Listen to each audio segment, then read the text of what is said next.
kulikot, may motor dito na dinala. So wala ito lahat mga kulikot, walang signal light, walang tail light, walang headlight, lahat na, walang brake light.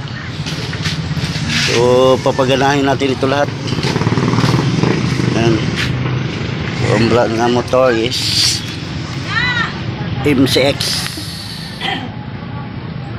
So bago yung carburetor niya, kaso ang problema daw nito is walang putol-putol yung power. So ito troubleshoot natin to para malaman natin kung anong sira, at saka yung mga wiring niya is check na lang din natin para sure na hindi na siya magluluko. So bago kumpisan, don't forget to subscribe my channel and click na rin yung notification bell para updated kayo sa lahat ng video ni upload.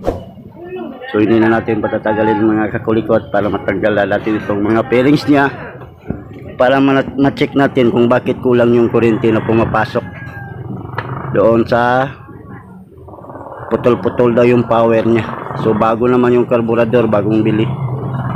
Yan o. So tatanggalin ko muna ito bago kumpisahan pagkatapos ng intro.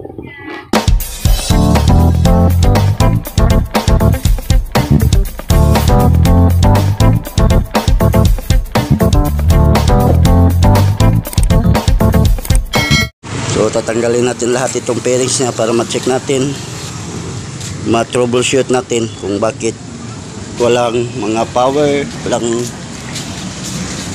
signal light, walang headlight, walang brake light, lahat na.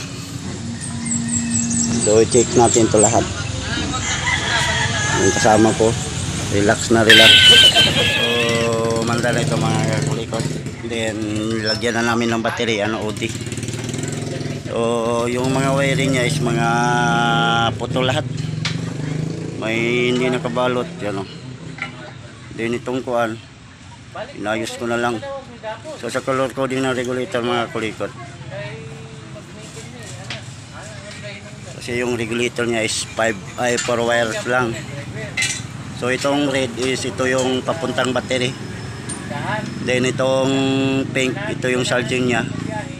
Then yung yellow is ito yung lighting coil niya. Then ang green is ground.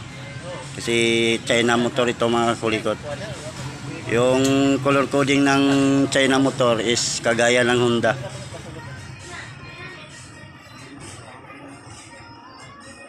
Yan, so ikakabit ko muna ito mga kulikot. Ibalik ko muna kasi pinutol ko, kasi pangit yung pagkakawiring yung una. Ito yung mga putol niya mga kulikot.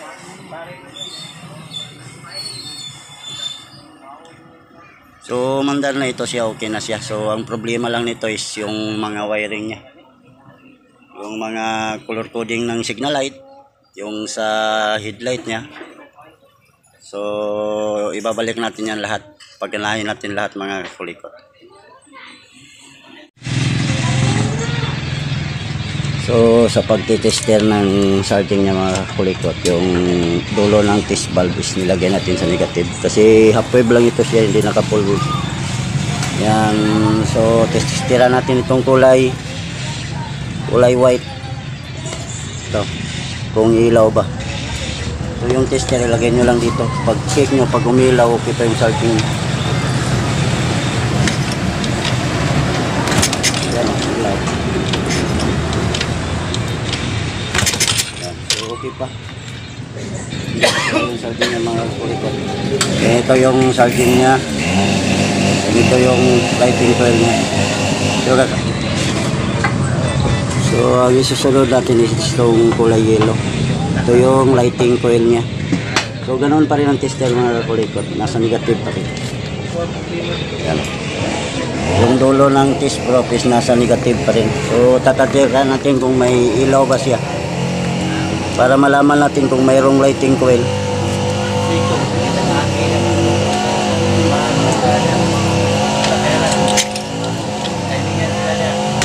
So mayroon. So okay yung lighting coil niya mga kulikot, may ilaw. So kakabit ko lang ito dito rin sa kulay yellow. Kasi sa charging system mga kulikot, yung color coding lang niya is white at saka pink. Kaya minsan yung ibang motor, pink yung nasa harness niya. Dalawang color coding lang ng charging, mga kakulikot. So ikakabit ko muna itong kulay yellow, yung lighting coil niya. Then itong kuan, itong red is testiran din natin yan. Sa Korea, walo bulan. Wag ko matilaw mo kinakit. So isusunod natin mga kakulikot yung kulay green. Itong kulay green is ito yung ground. So yung test probe mga kakulikot, ililipat natin sa positive. Kung may ground ba yung regulator niya, yung papuntang regulator. So yan, nalipat na sa positive yung test probe. Yung dulo ng test probe is nasa positive kasi negative yung titestira natin. So yan mga kulikot ng ilaw. So ibig sabihin yan, okay yung ground nya. So ikakabit ko na ito mga kulikot din dito sa regulator is kulay green din. So ikakabit ko na.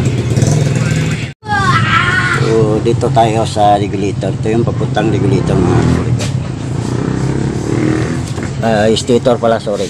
Yan. Yan yung papuntang stator. So sa stator is may 4 na wire. Itong isa is ito yung kuan niya, primary coil, yung black with red. Then itong white with blue is ito yung pulser niya. Then itong yellow is ito yung lighting coil niya. Then itong white is ito yung charging niya. So yan yung mga color coding ng kuan ng stator nito. So ito siya mga kulikot, hindi maayos pagka sa dugtong niya. So ipa-plaster natin to lahat. Yan, at least napaliwanag ko sa inyo yung mga color coding niya. Din itong kuan niya mga kulikot, itong yellow is ito yung starter niya, yung galing dito. Yan. So kaso mga kulikot, ito siya kasi yung kuan niya is black yung accessory line niya. So, ibig sabihin yung trigger nito is negative trigger. Yan. Negative trigger yan siya.